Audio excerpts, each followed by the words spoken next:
ऐसा computer program जो चुपके से आपको धोखा देकर तथा आपको मूर्ख बनाकर आपके कंप्यूटर में घुस जाता है तथा आपके कंप्यूटर पर नियंत्रण कर लेता है, क्या कहलाता है?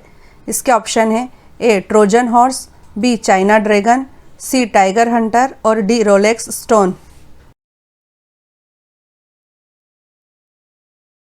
इसका उत्तर है ऑप्शन है ट्रोजन हॉर्स। ट्रोजन हॉर्स एक हानिकारक मेलवेयर या यूं कहें कि वायरस से मिलता जुलता कंप्यूटर प्रोग्राम होता है जो कि हमारे कंप्यूटर सिस्टम पर नियंत्रण कर लेता है। ट्रोजन हॉर्स मेलवेयर कंप्यूटर वायरसों की तरह अपनी डुप्लीकेट कॉपी क्रिएट नहीं करते हैं, अपितु यह आपके कंप्यूटर में घुस जाता है तथा आपके कंप्यूटर पर नियंत्रण कर लेता है। Trojan horse malware computer program को लोग धोखे से डाउनलोड कर लेते हैं, यह सोचकर कि यह फाइल सही है, परंतु ऐसा नहीं होता है, बल्कि यह लोगों को फंसाने के लिए ट्रिक का इस्तेमाल करता है। उदाहरण के लिए, यह आपके दोस्त की फेसबुक आईडी को हैक कर लेता है और उस आईडी से आपको एक मैसेज भेजता है कि दोस्त इस गेम को डाउनलोड करो, यह बहुत बढ़िया गेम है, परंतु वह गेम न होकर एक ट्रोजन हॉर्स हानिकारक मेलवेयर कंप्यूटर प्रोग्राम होता है। जैसे ही आप अपने दोस्त की हैक आईडी के मैसेज को क्लिक करते हैं तो यह आपके सिस्टम में घुस जाता है और आपके सिस्टम पर कब्जा कर लेता है। इसका नाम ट्रोजन हॉर्स क्यों पड़ा, इसकी भी एक रोचक कहानी है। एक ग्रीक कथा के अनुसार हजारों साल पहले ट्रॉय के राजकुमार पेरिस को स्पार्टा की रानी हेलेना से प्यार हो गया। वह उसका धोखे से अपहरण करके ट्रॉय नगर लेकर आ गया। स्पार्टा का राजा अपनी रानी हेलेना को छुड़ाने के लिए ट्रॉय नगर के बाहर पहुंचा। लड़ाई कई दिनों चली, परंतु स्पार्टा का राजा ट्रॉय शहर में घुस ही नहीं पा रहा था, क्योंकि ट्रॉय शहर ऊंची ऊंची दीवारों से घिरा था। उसमें एक मुख्य द्वार था जो बहुत मजबूत था, जिसे तोड़े बिना ट्रॉय नगर में प्रवेश नहीं किया जा सकता था। अब स्पार्टा के राजा ने एक चाल चली। उसने ट्रॉय नगर में प्रवेश करने के लिए लकड़ी के एक विशाल घोड़े का निर्माण किया, जिसे ट्रोजन हॉर्स अर्थात काठ का घोड़ा नाम दिया गया, जिसके खोखले पेट में राजा ने अपने 30 सबसे कुशल सैनिकों को छिपा दिया। यह घोड़ा ट्रॉय नगर के पास छोड़कर स्पार्टा का राजा अपनी बाकी सेना को दूर ले जाकर छुप गया। राजकुमार पेरिस की सेना ने समझा कि स्पार्टा का राजा अपने सैनिकों को लेकर भाग गया है। राजकुमार पेरिस की सेना ट्रोजन हॉर्स को अपनी जीत की निशानी के तौर पर रस्सियों से बांधकर ट्रॉय नगर में ले आती है तथा जमकर जीत का जश्न मनाती है। जैसे ही रात होती है, ट्रोजन हॉर्स में छुपे स्पार्टा के राजा के सैनिक ट्रोजन हॉर्स के पेट को खोलकर बाहर निकलते हैं तथा ट्रॉय नगर का दरवाज़ा खोल देते हैं, जिससे स्पार्टा का राजा तथा उसके हजारों सैनिक ट्रॉय नगर में घुस आते हैं और ट्रॉय के राजकुमार पेरिस को मारकर तथा ट्रॉय नगर को नष्ट करके अपनी रानी को छुड़ा ले जाते हैं। इसी ट्रोजन हॉर्स के नाम पर इस कंप्यूटर मेलवेयर प्रोग्राम का नाम पड़ा है, क्योंकि यह भी धोखे से आपके कंप्यूटर में आपके ही द्वारा घुसा लिया जाता है। उम्मीद है आप अब इस कंप्यूटर मेलवेयर प्रोग्राम का नाम तथा इसका काम जीवन भर नहीं भूलेंगे। छत्तीसगढ़ में चल रहे किस आंदोलन में भाग लेने के लिए महात्मा गांधी पहली बार छत्तीसगढ़ आए थे? इसके ऑप्शन है ए रायपुर का झंडा सत्याग्रह, बी रायपुर में खिलाफत आंदोलन, सी कंडेल नहर सत्याग्रह और डी जंगल सत्याग्रह। इसका उत्तर है ऑप्शन सी कंडेल नहर सत्याग्रह। एक शताब्दी पहले राष्ट्रपिता महात्मा गांधी का पहली बार छत्तीसगढ़ आगमन हुआ था। बापू छत्तीसगढ़ के कंडेल ग्राम, जो कि वर्तमान में धमतरी जिले में आता है, में किए जा रहे कंडेल नहर सत्याग्रह के लिए आए थे। कलकत्ता से ट्रेन से बापू को लेकर छत्तीसगढ़ के गांधी पंडित सुंदरलाल शर्मा 20 दिसंबर 1920 को रायपुर पहुंचे थे। उनके साथ खिलाफत आंदोलन के नेता मौलाना शौकत अली भी थे। गांधी जी ने 20 दिसंबर 1920 को ही रायपुर के वर्तमान गांधी चौक पर एक विशाल सार्वजनिक सभा को संबोधित किया था। इसी के बाद इस स्थान का नाम गांधी चौक पड़ा था। गांधी जी ने अगले दिन ब्राह्मण पारा स्थित आनंद समाज वाचनालय प्रांगण में महिलाओं की एक सभा को भी संबोधित किया था। इस सभा में महिलाओं ने तिलक स्वराज फंड के लिए लगभग 2000 रुपये मूल्य के गहने गांधी जी को दान में दे दिए थे। गांधी जी रायपुर में बैरिस्टर ठक्कर के बंगले में ठहरे थे। गांधी जी अगले दिन 21 दिसंबर 1920 को धमतरी गए, वहां से कंडेल ग्राम गए। कंडेल में गांधी जी नहर सत्याग्रह में शामिल हुए। कंडेल नहर सत्याग्रह के अग्रणी नेता बापू छोटेलाल श्रीवास्तव तथा पंडित सुंदरलाल शर्मा के आग्रह पर ही महात्मा गांधी कंडेल आए थे। महात्मा गांधी के कंडेल आने की खबर मिलते ही घबराकर ब्रिटिश हुकूमत ने कंडेल के किसानों पर लगाया गया जुर्माना हटा दिया था। यह सविनय अवज्ञा आंदोलन की पहली बड़ी जीत थी। इसके बाद गांधी जी वापस रायपुर पहुंचे और यहाँ से नागपुर चले गए, क्योंकि गांधी जी को नागपुर में 26 दिसंबर 1920 को आयोजित कांग्रेस अधिवेशन में शामिल होना था। इसके 13 साल बाद 22 नवंबर 1933 को दूसरी बार महात्मा गांधी छत्तीसगढ़ आए। गांधी जी 22 नवंबर 1933 को डाक गाड़ी से दोपहर दुर्ग पहुंचे। दुर्ग में महात्मा गांधी घनश्याम गुप्त के यहाँ रुके। वहां आते ही बापू ने पूछा कि दुर्ग में मेरे देखने के लिए क्या है, तो उस स्कूल का जिक्र किया गया जहां वर्ष 1926 से सवर्ण तथा हरिजनों के बच्चे एक ही टाट पट्टी पर साथ में बैठकर पढ़ रहे थे। इस दौरान गांधी जी शहर में 2 दिन रहे। पहले दिन हरिजनों की बस्ती में गए और सभा को संबोधित किया। सभा मोतीबाग तालाब के पास मैदान में हुई। सभा में इतनी भारी भीड़ जुटी कि खुला इलाका होने के बाद भी मैदान छोटा पड़ गया। इसके बाद गांधी जी रायपुर गए। 24 नवंबर 1933 को उन्होंने रायपुर के लारी स्कूल में जनसभा को संबोधित किया। इसके बाद पंडित सुंदरलाल शर्मा के संचालित सतनामी आश्रम का निरीक्षण किया और रायपुर के मोदापारा में हरिजनों को संबोधित किया। इसके बाद महात्मा गांधी रायपुर की पुरानी बस्ती स्थित जेतू साव मठ आए, जहां उन्होंने छुआछूत के खिलाफ प्रदेश में जंग की शुरुआत की और लोगों को जागरूक करने अलख जगाई। जेतू साव मठ के मंदिर इसलिए आज भी लोगों के लिए श्रद्धा के केंद्र हैं, क्योंकि महात्मा गांधी ने यहाँ कई कुरीतियों को तोड़ा था। उन्होंने पास ही स्थित एक सवर्णों के कुएं से हरिजनों को पानी निकालने दिया। हरिजनों के हाथ का पानी सबको पिलाया और खुद भी पिया। आज भी यह कुआं पवित्र कुंड की तरह माना जाता है। रायपुर में बापू ने सभा भी ली। गांधी जी 22 नवंबर से 28 नवंबर 1933 तक छत्तीसगढ़ में ही रहे तथा अस्पृश्यता को समाप्त करने के लिए विभिन्न जगहों पर जाकर प्रयास किए। वेदमती निम्न में से किसकी शैली है? इसके ऑप्शन है ए ऑप्शन है पंडवानी, बी कर्मा नृत्य, सी पंथी नृत्य और डी राउत नाचा।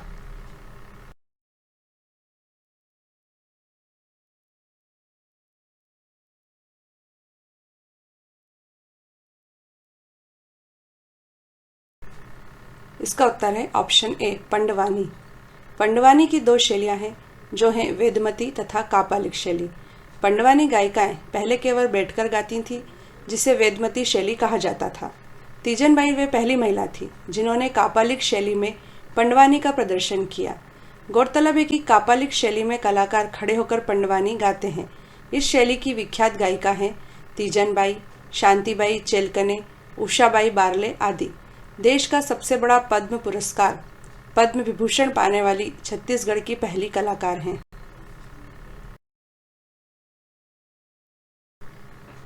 अमृतधारा जलप्रपात छत्तीसगढ़ राज्य की किस नदी पर स्थित है? इसके ऑप्शन है ए है इंद्रावती नदी पर, बी है हसदेव नदी पर, सी अरपा नदी पर और डी कांकेर नदी पर।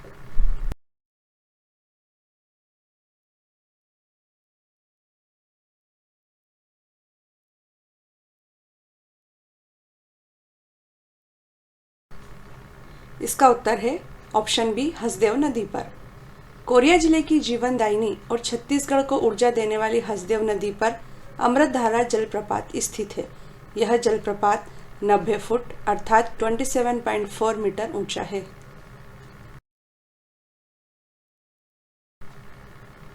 छत्तीसगढ़ राज्य में जॉर्ज गियर्सन क्यों प्रसिद्ध है? इसका ऑप्शन है ए है पुरातात्विक सर्वेक्षण के लिए, बी है भूमि बंदोबस्त के लिए, सी है छत्तीसगढ़ी व्याकरण का अंग्रेजी में अनुवाद के लिए और डी है छत्तीसगढ़ के डेप्यूटी कमिश्नर के लिए।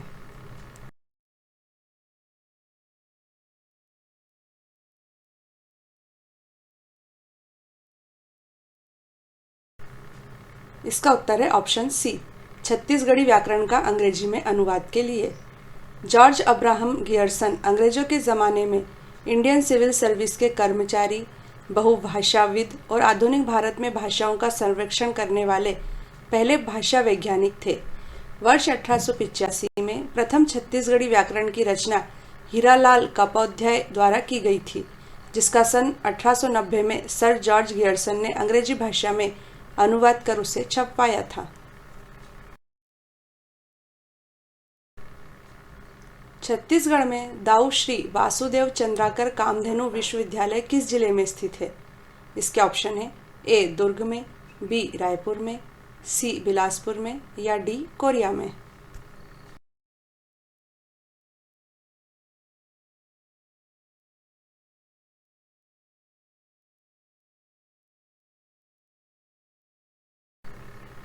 इसका उत्तर है ऑप्शन ए दुर्ग में। दाऊ श्री वासुदेव चंद्राकर कामधेनु विश्वविद्यालय की स्थापना 11 अप्रैल 2012 को दुर्ग में की गई थी। यह विश्वविद्यालय पशु चिकित्सा और पशु विज्ञान की विभिन्न शाखाओं में गुणवत्तापूर्ण शिक्षा प्रदान करता है। पूरे देश में बहुचर्चित छत्तीसगढ़ के नक्सल विरोधी अभियान सलवा जुड़ूम का हिंदी अर्थ क्या है? इसके ऑप्शन है ए है आत्मसमर्पण करो, बी नक्सलियों से प्रेम करो, सी नक्सलवाद का सफाया करो या डी शांति का कारवां।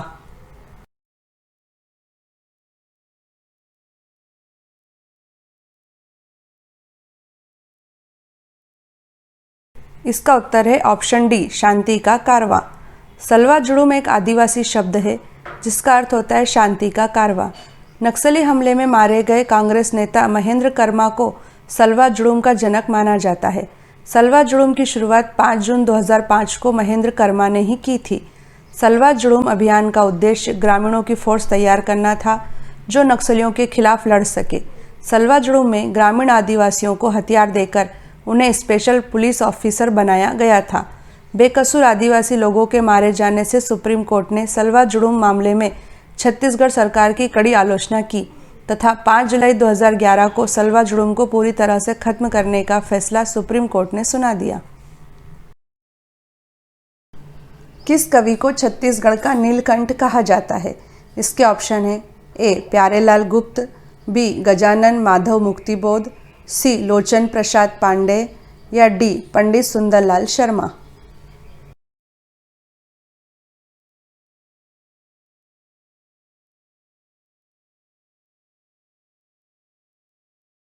इसका उत्तर है ऑप्शन बी गजानन माधव मुक्तिबोध।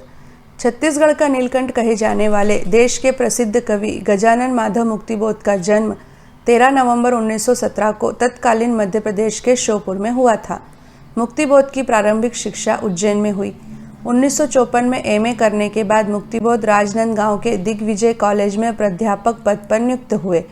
राजनांदगांव उनका अध्यापन क्षेत्र ही नहीं अध्ययन क्षेत्र भी था।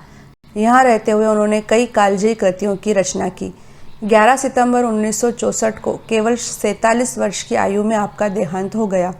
चांद का मुंह टेढ़ा है, भूरी भूरी खाक धूल, ब्रह्मा राक्षस तथा तार सप्तक आपकी प्रसिद्ध रचनाएं हैं।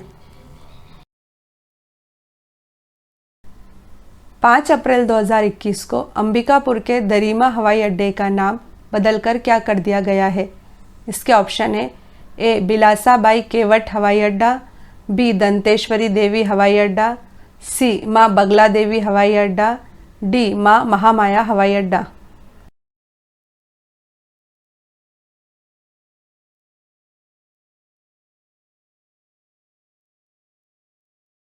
इसका उत्तर है ऑप्शन डी माँ महामाया हवाई अड्डा।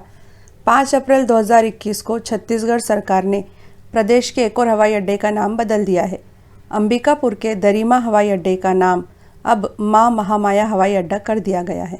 अंबिकापुर से करीब 12 किलोमीटर दूर दरिमा में बना यह हवाई अड्डा अभी पूरी तरह सक्रिय नहीं है।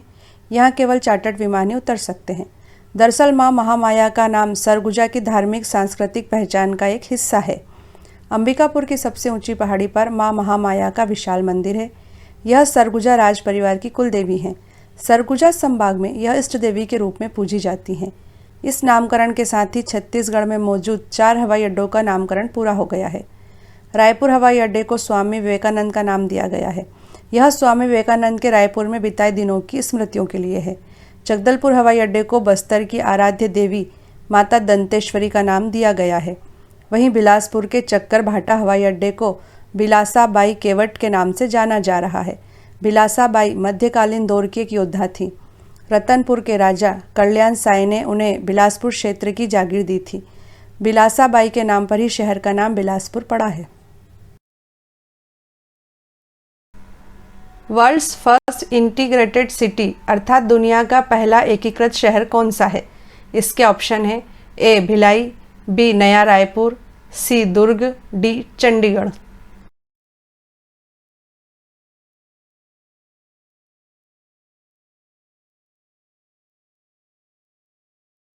इसका उत्तर है option B Naya Raipur. World's first integrated city अर्थात दुनिया के पहले एकीकृत शहर का दर्जा नया रायपुर अर्थात अटल नगर को प्रदान किया गया है। गौरतलब है कि एकीकृत शहर उसे कहते हैं जिसे मौजूदा शहरों की गलतियों का अध्ययन करके तथा उससे प्राप्त सीखों का उपयोग करके बनाया गया हो। इसके साथ ही एकीकृत शहर अपने स्वयं के संसाधनों का ही प्रयोग करता है तथा उसे अपने विकास के लिए बाहरी धन या सहायता की आवश्यकता न के बराबर होती है। छत्तीसगढ़ में जगदलपुर के निकट स्थित विश्व प्रसिद्ध कुटुम्बसर गुफा की खोज किसने की थी? इसके ऑप्शन है A doctor Shankar Tiwari, B Richard Hicks, C doctor Krishna Murari Sharma और डी जेम्स वी स्मिथ।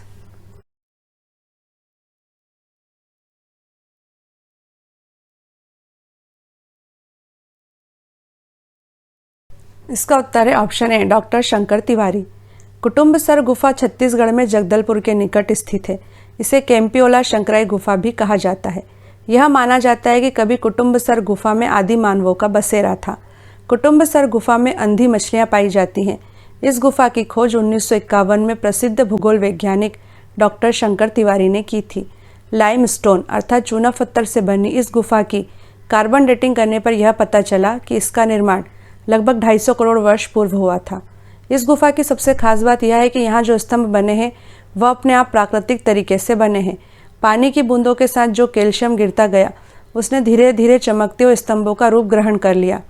गौरतलब है कि कुटुम्बसर गुफा कांगेर घाटी नेशनल पार्क में स्थित है। कांगेर घाटी को 1982 में नेशनल पार्क का दर्जा दिया गया था। साहित्यकार एवं भाषाविद कवि डॉक्टर नरेंद्र देव वर्मा के गीत अरपा पेरी के धार महानदी है आपार को छत्तीसगढ़ के राज्य गीत का दर्जा किस दिन प्रदान किया गया था? इसके ऑप्शन है ए 15 अगस्त 2018 को, बी 1 नवंबर 2016 को, सी 3 नवंबर 2019 को, डी 1 नवंबर 2017 को।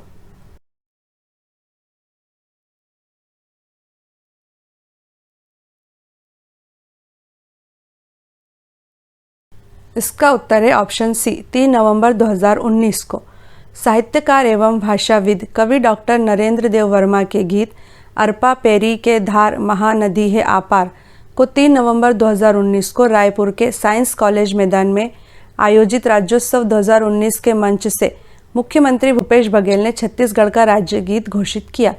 वर्ष 2020 में छत्तीसगढ़ सरकार ने सार्वजनिक कार्यक्रम में गाने के लिए राज्य गीत अरपा पेरी के धार का मानकीकरण कर दिया है, जिसके अनुसार यह राज्य गीत सार्वजनिक कार्यक्रमों में 1 मिनट 15 सेकंड में गाया जाएगा। अर्थात यह गीत सार्वजनिक कार्यक्रमों में पूरा न गाकर केवल शुरू की कुछ पंक्तियां 1 मिनट 15 सेकंड में गाई जाएंगी। उल्लेखनीय है कि डॉक्टर नरेंद्र देव वर्मा की बेटी मुक्तेश्वरी मुख्यमंत्री भूपेश बघेल की पत्नी हैं। छत्तीसगढ़ की मिनी माता अर्थात मीनाक्षी देवी कुल कितनी बार लोकसभा सांसद चुनी गई थी? इसके ऑप्शन है ए 3 बार, बी 4 बार, सी 5 बार या डी 7 बार। स्टॉप वॉच के 0 होने से पहले आप इस प्रश्न का जवाब अपने मन में सोच लीजिए।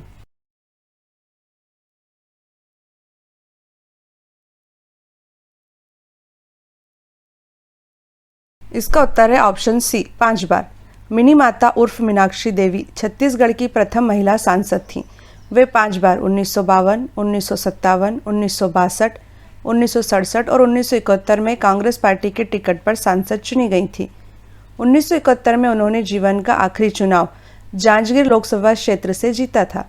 मिनी माता ने संसद में अस्पृश्यता बिल को पास कराने में महत्वपूर्ण भूमिका निभाई थी। छत्तीसगढ़ विधानसभा भवन का नाम मिनी माता के नाम पर ही रखा गया है। यह भी याद रखें कि मिनी माता का जन्म 1913 में असम के नौगांव में हुआ था। उनका मूल नाम मीनाक्षी देवी था। मिनी माता का विवाह छत्तीसगढ़ के सतनामी पंथ के संत गुरु घासीदास के पुत्र गुरु अगम दास के संग हुआ था। 1972 में 11 अगस्त को भोपाल से दिल्ली जाते हुए विमान हादसे में उनका निधन हो गया था। पहली छत्तीसगढ़ी फिल्म कही देबे संदेश किस तारीख को रिलीज हुई थी? इसके ऑप्शन है ए 1 मई 1966 को, बी 5 जून 1967 को, सी 10 नवंबर 1968 को और डी 16 अप्रैल 1965 को।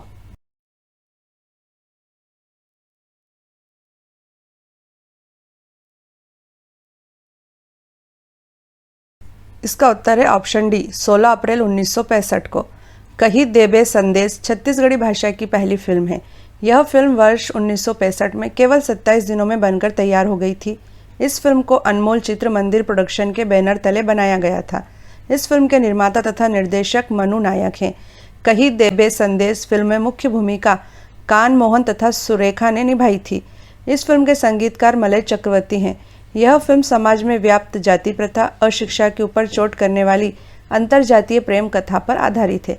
यह फिल्म 16 अप्रैल 1965 को रिलीज हुई थी तथा इस फिल्म को पहले ही दिन अर्थात 16 अप्रैल 1965 को तत्कालीन सूचना तथा प्रसारण मंत्री श्रीमती इंदिरा गांधी ने भी देखा था। छत्तीसगढ़ की पहली काव्य रचना छत्तीसगढ़ी दान लीला के लेखक कौन है? इसके ऑप्शन है ए. पंडित सुंदरलाल शर्मा त्रिपाठी, बी. गजानन माधव मुक्तिबोध, सी. लोचन प्रसाद पांडे या डी. प्यारेलाल गुप्त।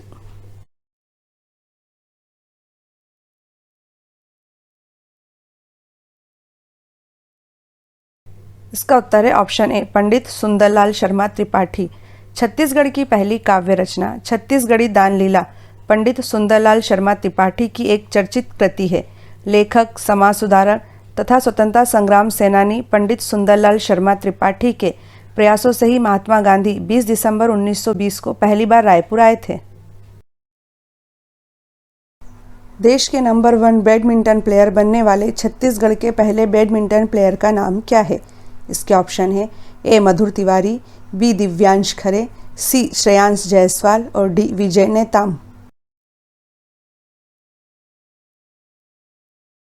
इसका उत्तर है ऑप्शन सी. श्रेयांश जायसवाल। छत्तीसगढ़ के कोरबा के बैडमिंटन खिलाड़ी श्रेयांश जायसवाल भारत में नंबर 1 बैडमिंटन प्लेयर बनने वाले छत्तीसगढ़ के पहले खिलाड़ी हैं। पहली बार छत्तीसगढ़ के किसी खिलाड़ी ने राष्ट्रीय स्तर पर सीनियर कैटेगरी में पहला स्थान प्राप्त किया है। छत्तीसगढ़ सरकार ने श्रेयांश जायसवाल को शहीद कौशल यादव पुरस्कार से भी नवाजा है। श्रेयांश जायसवाल का सपना देश के लिए ओलंपिक पदक जीतकर छत्तीसगढ़ तथा देश का नाम रोशन करना है। मानव शरीर का कौन सा अंग आदम का सेब अर्थात एडम्स एप्पल के रूप में जाना जाता है? इसके ऑप्शन है A. Pharynx, B. Larynx, C. Trachea और डी. इसोफेगस।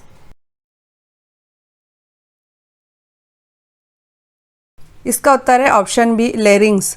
बाइबल की कहानी के अनुसार बगीचे में एडम और ईव में से एडम ने सेब के पेड़ से निषिद्ध फल खा लिया जिसे खाना मना था। जैसे ही एडम ने वह सेब खाया, उस सेब का एक हिस्सा एडम के गले में अटक गया। जिस जगह गले में यह सेब का टुकड़ा अटका था, उस जगह को एडम का सेब कहा जाने लगा।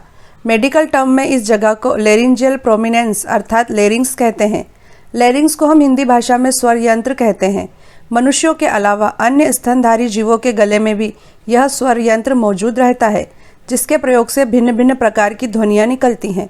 और सरल शब्दों में यदि कहें तो हमारे गले में आगे जो कठोर सा उभरा हुआ हिस्सा होता है वही लेरिंग्स है और उसे ही आदम का सेब अर्थात एडम्स एप्पल के रूप में जाना जाता है। अमेरिका की स्टैनफोर्ड यूनिवर्सिटी ने 21 नवंबर 2020 को दुनिया भर के शीर्ष 2% वैज्ञानिकों की सूची जारी की है, जिसमें छत्तीसगढ़ के कितने वैज्ञानिकों को पहली बार शामिल किया गया है? इसके ऑप्शन है ए. 1, बी. 2, सी. 3 और डी. 5।